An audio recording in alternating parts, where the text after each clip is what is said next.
마가복음 6장 35절에서 44절. 마가복음 6장 35절에서 44절입니다.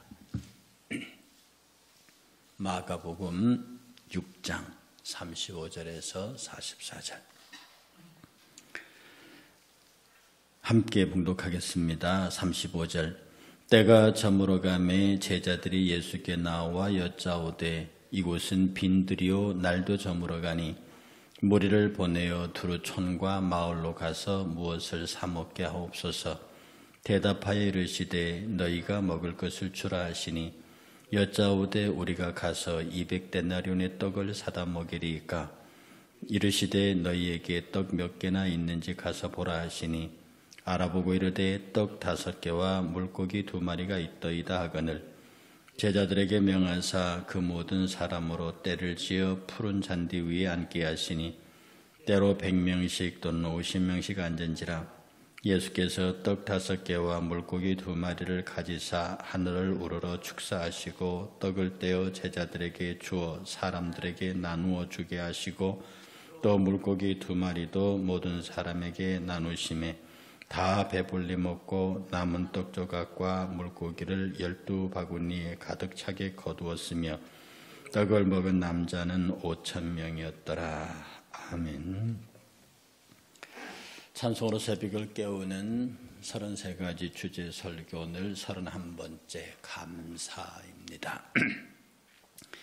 C.S. 루이스라는 신학자가 쓴 마귀의 지령이란 책이 있습니다. 사탄의 지령, 마귀의 지령이란 책에 보면 마귀가 우리 인간들을 가장 잘 다스리는 또 가장 효과적으로 통제하는 수단이 뭐냐 하면 비교의식이랍니다. 그래서 인간은 인간끼리 개인이나 집단을 비교시키고 또 인간의 업적을 비교시키고 성격을 비교시키고 역할을 비교시켜서 그 비교로 말미암아 낳는 결과물이 불행의 씨앗이 되게 한다는 거예요. 다시 말해서 비교가 단순히 비교로 끝나면 문제가 되지 않는답니다. 아, 이런 차이가 있구나, 이렇구나 라고 비교가 단순한 비교 자체만으로 끝나고 그것으로 종지부가 지으면 아무 일이 없는데 반드시 이 비교의식은 2가지의 결과를 낳는다는 거죠. 하나는 뭐냐면 우월감. 내가 저 사람하고 비교했는데, 내가 이분과 이분을 비교했는데, 내가 누구와 비교했는데 더 낫더라. 내가 낫더라. 저 사람이 낫더라. 이런 우월감을 발생시킨다는 거죠. 그래서 이 우월감은 바로 교만으로 직결되게 한다는 것이에요. 내가 저 사람보다 낫다 라고 하는, 내가 어떤 A라는 대상과 딱 비교해서 내가 더 낫다라고 느끼는 순간에 그 우월감은 바로 교만으로 직통으로 가버립니다. 그래서 나와 비교해서 모자라는 그 사람을 업신여긴다든지 함부로 한다든지 자기 뜻대로 주관하려고 하는 인간의 악한 성품이 발동된다는 거죠. 그 다음에 반대로 딱 비교하는 순간에 내가 너무 모자라는, 내가 소위 말해서 저 상대가 우월한데 나는 우월하지 못하는, 내가 비교해서 내가 열등한 존재가 되잖아요. 그러면 이것이 나를 공격합니다. 너 뭐냐?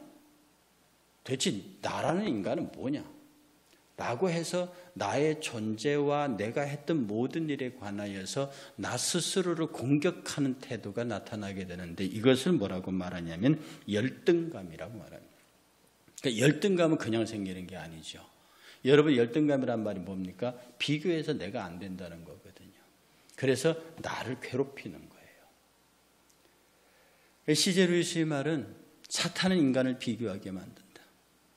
그래서 누구를 교만하게 만들고 누구를 열등하게 만들어서 비교해서 우위에 있는 자도 망하게 하고 비교해서 열등한 자도 망하게 해서 결국은 사탄이 자기가 통제하고 원하는 일들을 만들어낸다고 하는 것이죠. 그래서 감사하지 못하는 사람들의 거의 100%가 비교에서 옵니다. 사실은 비교해서 감사할 수 있는 거거든요. 걷지 못하는 사람과 나를 비교해서 내가 걸을 수 있으니 감사하다. 정말 물 한 모금 마시지 못해서 고통하는 사람들을 앞에 놓고 내가 마음대로 음식을 먹을 수 있음이 감사하다.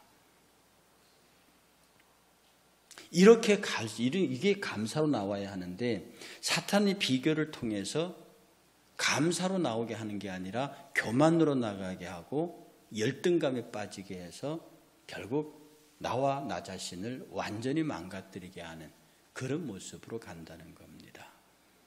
그러니 우리는 가만히 생각해야 합니다. 주변에 좀 괜찮아 보이는 사람들도 늘 불안하다고 이렇게 객관적으로 저 사람 괜찮은데, 저 사람 하는 일이 괜찮은데 왜 저렇게 불안해하냐? 라고 해서 그 사람이 불안하니까 보험도 들고 불안하니까 대책도 세우고 불안을 이것저것 하는데, 우리가 하나님 앞에서 서 있는 모습은 사람이나 제도나 보험을 의지할 것이 아니라 우리의 삶 속에 감사가 자리 잡도록 만드는 것이 최고의 보험입니다. 최고의 보험입니다. 그럼 어떻게 하면 감사할 수 있느냐? 비교하거나 어떤 상황을 놓고 만들어가는 게 아니라 존재 그 자체, 내가 지금 살아있음 그 자체, 지금 내가 여기 있음 그 자체가 하나님 앞에 귀하게 여겨져야 합니다. 어거스틴이 무슨 말을 했냐면요, 인간이 높고 아름다운 산과 바다의 거대한 파도와 굽이치는 강물과 찬란한 태양과 무수히 반짝이는 별을 보면서 경탄을 하면서도 정작 가장 경탄해야 할 나 자신의 존재에 대해서는 경탄하지 않는다는 거예요. 이게 어거스틴의 유명한 말입니다. 사람이 참 아름다워라, 막 산과 호수와 바다와 들과 별과 이런 걸 받아보고 와 대단하다라고 그렇게 말하면서 정작 거울에 비치는 나 자신을 보고는 경탄하지 않는다는 거예요. 어거스틴은 이것이 너무도 신기하다고 그랬습니다. 어찌 하나님의 최고의 창조물인 자기 자신에 대해서 경탄하지 않으면서 천하 우주 만물을 보고 경탄할 수 있느냐? 내가 하나님 앞에 경탄스러운 존재가 아닌데 어떻게 세상에 경탄스러울 수 있느냐? 그러므로 자기 자신을 경탄스럽고 귀하게 여기지 않는 사람은 만물에 대한 경탄과 찬미가 거짓으로 보는 것이 맞습니다. 비교해서 감사가 나오지 아니하고 비교해서 내 자신이 우월해지는 교만감이 나오거나 비교해서 내 자신을 열등해서 나를 공격하는 것으로 나오면 그것은 이미 사단의 공격 무기에 치명적으로 당하고 있는 모양입니다. 여러분, 오늘 본문에 보면 예수님께서 산상에서 설교를 하셨습니다. 남자만 5,000명, 거의 10,000명에 가까운 여자들이 아무래도 더 모였을 테니까 이스라엘 사람들은 여자와 아이들은 숫자 쓸 때 넣지 않습니다. 남자만 5,000명이에요. 그 많은 사람들이 모여서 저녁에 제자들이 예수님은 말씀하시는데 이 시간 상관 안 하고 그냥 계속 얘기를 하고 계시는데 제자들이 보니까 이게 보통 문제가 아니거든요. 저 사람들을 다 이미 해가 기울어가고 먹을 것이 문제 생기니까 예수님 보고 빨리 저들을 마을로 보내서 사 먹게 합시다. 그랬더니 예수님의 대답이 이렇습니다. 너희들이 주어라. 예수님이 제자들이 갖고 있는 형편도 알 겁니다. 당연히 예수 제자단의 재정의 상황도 알 거라고요. 그런데 예수님의 첫 대답은 너희가 주어랍니다. 이 비유의 핵심은요, 물고기 2마리에 보리떡 5개 있지 않습니다. 어떤 어린이가 그걸 내놨다 헌신해 거기에 있지 않습니다. 사람들은 자꾸 어떤 어린아이가 자기가 갖고 있는 보리떡 2개, 제자들이 너희들 뭐 있냐고 뒤지고 다니니까 정말 그 사이에서 있는 게 오병이어만 있었겠습니까? 어린아이는 철없이 모르고 있다가 제자들이 뭐 있냐 그러니까 어린아이가 여기 있어요 그랬던 것 같아요. 근데 진짜 어른들은 다 감추고 있었을 거라고요. 그러니까 이건 오병이어의 문제가 아닙니다. 어린아이가 문제, 헌금 헌신의 문제가 아닙니다. 이 말씀의 포인트는 너희가 주어라 합니다. 이것이 뭐냐 하면 200데나리온의 돈이 필요합니다. 이런 상황에 대한 날이 저물었습니다. 빨리 보내야 합니다. 이것은 상황에 대한 가장 합리적인 주장이에요. 정당한 주장이에요. 그러나 너희들이 주어라 하는 것은 자신감입니다. 그건 오직 감사할 수 있는 자만이 할 수 있는 표현입니다. 그 제자들이 200데나리온 없는데 이렇게 나가니까 너희 중에 뭐가 있느냐. 그러니까 어린아이가 물고기 2마리와 보리떡 5개가 오병이어가 있더라는 거죠. 거기에 본문에 보면 예수께서 그것을 들고 축사하셨다고 그랬어요. 축복기도 하신 거죠. 다른 말로 보면 감사기도입니다. 우리에게 오병이어가 있음을 감사합니다. 그 5천 군중이 가진 것이 오병이어밖에 없는 거죠. 사람들이 자기의 짐 속에 어떤 먹을 것을 숨겨놨다 하더라도 그 전체가 가지고 있는 것은 오병이어밖에 없습니다. 우리 주님은 그것을 축복하시는 거, 축사하시는 거죠. 그것을 우러러 하나님께 감사하는 장면입니다. 나의 존재 자체, 내가 아무리 모자르다도, 내가 아무리 부족하더라도요, 내가 살아있음 그 자체가 감사하고요, 지금 이곳에 올 수 있음 그 자체가 감사하고요, 내가 사람과 사람을 눈을 맞추어서 이야기할 수 있음이 감사하고요. 그러니까 지금의 존재와 지금의 형편과 삶 자체를 그대로 액면으로 감사할 수 있는 사람에게 그 다음에 감사의 요건들이 발생합니다. 한번 불평하고 불만하고 비교해서 열등감에 빠지고 비교해서 교만해지잖아요. 계속 그 상태가 심해집니다. 막달라 마리아가 오빠가 죽었어요. 예수님 늦게 오셨거든요. 누구 기준으로? 막달라 마리아 기준으로 늦게 왔습니다. 그래 막달라 마리아가 하는 말이 죽은 지가 나흘이 되었으면 벌써 냄새가 납니다. 원망이에요. 당신이 여기 계셨으면 안 그랬을 텐데 왜 늦게 오셨습니까? 그 예수님이 부활 얘기하니까 나중에 다 부활할 걸 믿는다고. 당시 부활 사상이 있었으니까. 사람들은요, 그 막달라 마리아의 용어처럼 죽음이다, 나흘이 지났다, 벌써 냄새가 난다, 이 말에 상당히 부정적인 의미에 원망하는 용어에 액센트가 찍혀 있습니다.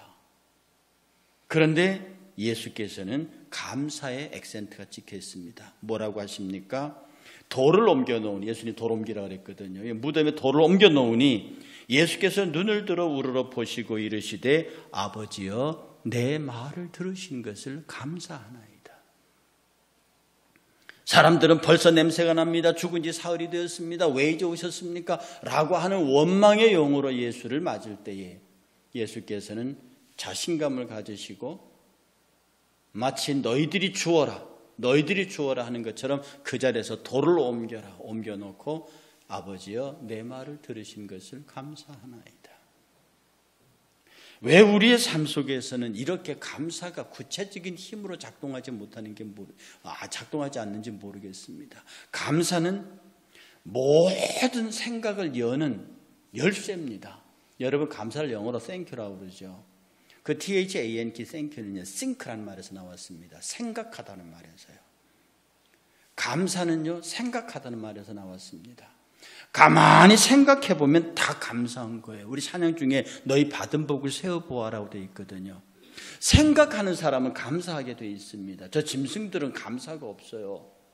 그들은 생각하지 못하니까. 우리는 생각하니까 감사한 겁니다. 생각하니까 감사한 거예요. 돌이켜보면 생각하면 감사한 겁니다. 그러니 우리가 감사가 없다는 것은 생각하지 않는다는 거예요. 생각하지 않으니까 당연히 감사가 없는, 그냥 되는 대로 살고, 그리고 되는 대로 사는데 불편하니까 불편과 불만, 나보다 저 사람이 더 낫고 더 많이 가졌고 더 훌륭하게 보이니까 내 자신이 초라해 보이니까 점점 더 자기 자신을 공격하는 열등감에 빠지는 거죠. 감사하는 사람만이 행복할 수 있습니다. 그런데요, 아까 thank가 sing에서 나왔다고 말씀드렸듯이 행복하다고는 영어 단어 happy가 happen에서 왔습니다. 이 happen은 우연히 무엇이 발생하다 그런 뜻입니다. 이 앞에 happy에게 HAP는요 우연히 발생하다의 접두어입니다. happen, 우연히 무엇인가 발생하는, 거기에서 happy, 행복이 발생해요. 여러분의 의도적으로 막 행복을 만들어 보세요. 되나? 안 돼요. 그거. 의도적으로 뭘 만든다고 되는 게 아니에요. 행복은 우리도 모르는 순간에 마음 어느 깊은 곳에서 그 무엇인가 요소에서 내 마음으로부터 솟아나오는 감정입니다. 여러분, 행복이 만들어서 행복해집니까? 우리가 의식하지도 못하는 그 사이에 여러 가지 조건들이 합쳐져서 생각만 해도 좋고 생각만 해도 기쁘고 감사합니다. 이 말이 되는 것이 행복인 거예요. 그런데 이 행복이 우리 보기는 우연히 나오는 것 같지만 그 행복이 우리 보기에는 우연히 느껴지는 그 행복이 하나님의 치밀한 계획 아래서 우리에게 온다는 겁니다. 그리고 약속된 자들에게 하나님이 주어지는 현상이라는 거죠.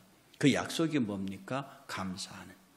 진정으로 자기가 병든 것조차도 길거리에서 팍 넘어지는 것조차도 아니 죽음조차도 감사할 수 있는 사람에게 주어지는 것이 바로 행복이라고 하는 겁니다. 그래서 감사로 행복을 여는, 감사로 행복을 발견하는 사람들에게는 이런 7가지 현상이 나타난답니다. 첫째가 웃는 얼굴을 간직한 사람이랍니다. 감사로 행복을 발견한 사람의 모습에서는요, 웃음이 있습니다. 그냥 가만히 보아도 그의 눈이 웃고 있습니다. 미소는 모두를 고무시키는 힘이 있고 우연히 다가오는 행복을 붙잡는 힘이 있습니다. 그러니 감사한 사람은 웃을 수 있고요. 그 웃음은 우리의 행복을 붙잡는 이 낚시 같은 것이 됩니다. 그러니 여러분, 웃으셔요. 옛사람도 웃는 얼굴에 침 못 뺀다고 그러는데요. 외국 사람들이 누가 2개 먹고 나 하나 안 준 것처럼 그런 인상을 하고 다닙니까? 세상에 2개 먹고 하나 안 주는 사람, 글쎄요. 나와 함께 있는 모든 사람들에 관하여서 늘 그들에게 밝은 미소, 웃는 얼굴을 보여줄 수 있는 그런 게 필요합니다. 그래야 행복해집니다. 2번째가요. 매 시간 대화할 때마다 그의 입에서는 감사의 언어가 나옵니다. 좋다는 말, 행복하다는 말, 즐겁다는 말, 괜찮다는 말을 합니다. 이 감사의 언어가 없는 사람들은 늘 부정적인 말로 자기 대화를 채웁니다. 늘 우리가 하는 말이 씨가 된다는 말이 있죠. 제가 농담삼아 말했습니다. 우리나라 말처럼 욕이 발달한 나라가 없습니다. 서양은 기껏해 까땜 하나님들 죽일 거다, 하나님들을 저주할 거다, 이 정도 소위 사람을 욕할 때 하나님에게 갖다 빗대는 그런 욕은 있어도요. 우리는 찢어 죽일로 망할로 그러니까 맨날 이 나라가 찢어지고 망하던 역사를 살아온 거예요. 그러니 제가 이 복받을 놈아 이러고 놈자를 붙이더라도 이 복받을 놈아 이렇게 하면 안 됩니까? 야, 이 잘될 녀석아 네가 왜 그러냐? 녀석은 욕이더라도 앞에 수식어는 좀 좋은 걸 붙이면 안 됩니까? 그런데 우리의 입에서 나오는 것은요, 감사의 언어가 아닙니다. 감사의 언어는요, 모두와 좋은 관계를 만드는 힘이 있고 행복을 붙잡아 매는 밧줄 역할을 할 수 있습니다. 3번째로, 이 감사로 행복을 발견하는 이 사람은요, 명랑한 태도가, 명랑함이 습관화되어 있습니다. 그의 움직임이나 행동이나 표현이 명랑합니다. 명랑하다는 뜻이 밝고 유쾌하다는 뜻이죠. 그리고 4번째로 감사로 행복을 발견하는 사람은요, 매 순간마다 이것이 내 인생의 마지막 일이야 라고 생각하며 열정을 퍼붓습니다. 지금 내가 하고 있는 이 설교가 마지막 설교야. 지금 내가 만나고 있는 이 사람이 내 생에서 마지막 만나는 사람이야. 이것을 우리가 유식한 말로 종말론적인 삶이라 그럽니다. 이게 내게서는 반복되지 않은 마지막 일이야. 정말로 감사로 행복을 발견하는 사람의 모습이 그렇습니다. 5번째, 감사로 행복을 발견하는 사람은 늘 흥겨운 찬양이 있는 사람입니다. 즐거운 마음으로 흥겹게 찬양은 잠든 영혼을 깨우는 힘이 있고요. 주변의 모든 불행을 녹여내는 힘이 있습니다. 찬양을 그래서 용광로라고 합니다. 그 찬양에 내 슬픔도 집어넣고 아픔도 집어넣고 고통도 집어넣으면요, 그 찬양은 용광로처럼 나를 끌어내려서 그것으로 하여금 나로 하여금 행복하게 합니다.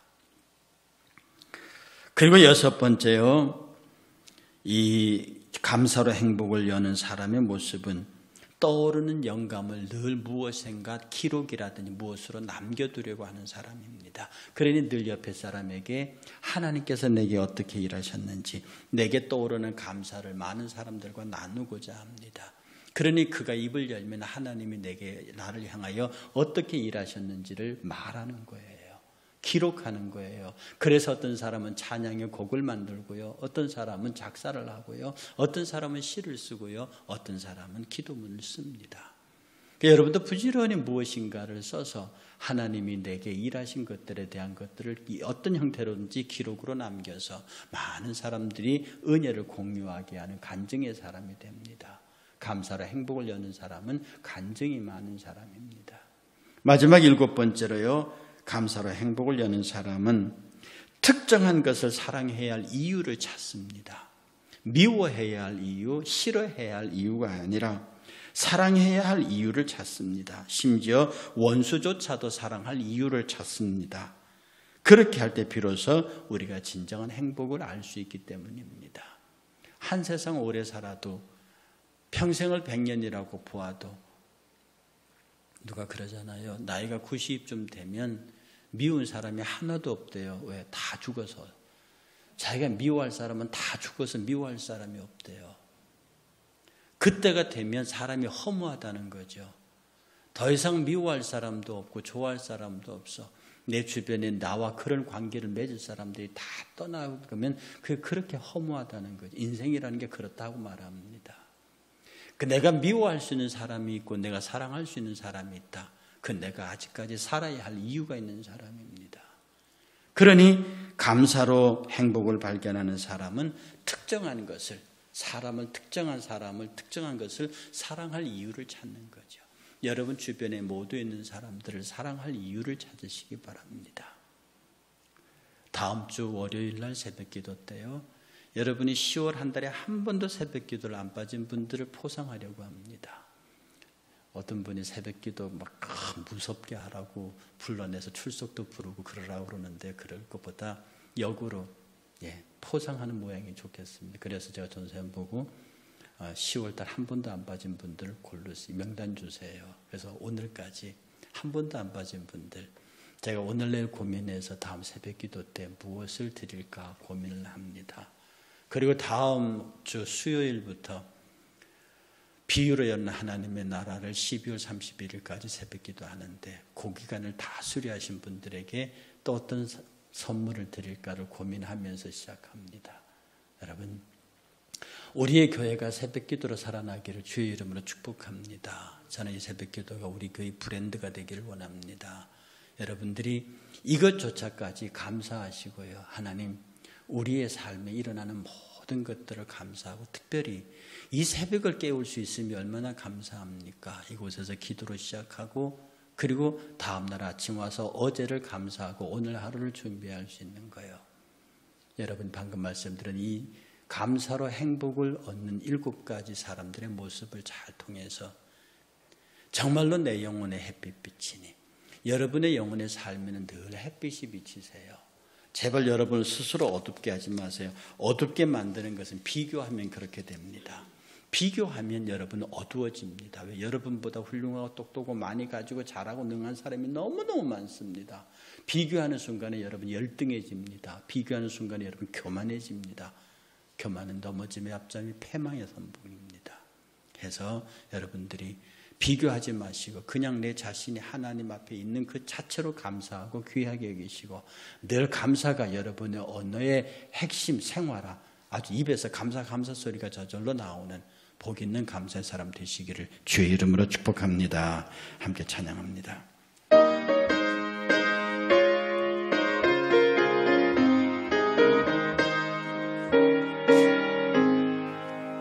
내 영혼에 비치는 주 영광 찬란해.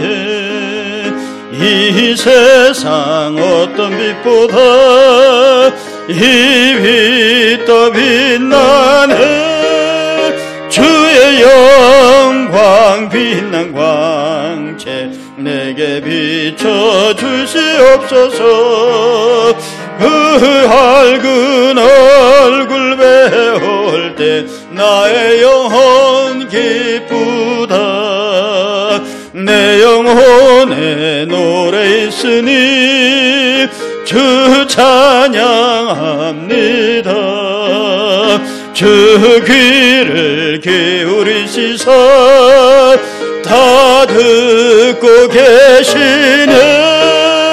주의 영광 빛난 광채 내게 비춰 주시옵소서. 그 밝은 얼굴 배울 때 나의 영혼 기쁘다. 내 영혼의 봄날 되어서 주 함께 하실 때 그 평화 내게 깃들고 주은혜 꽃피네.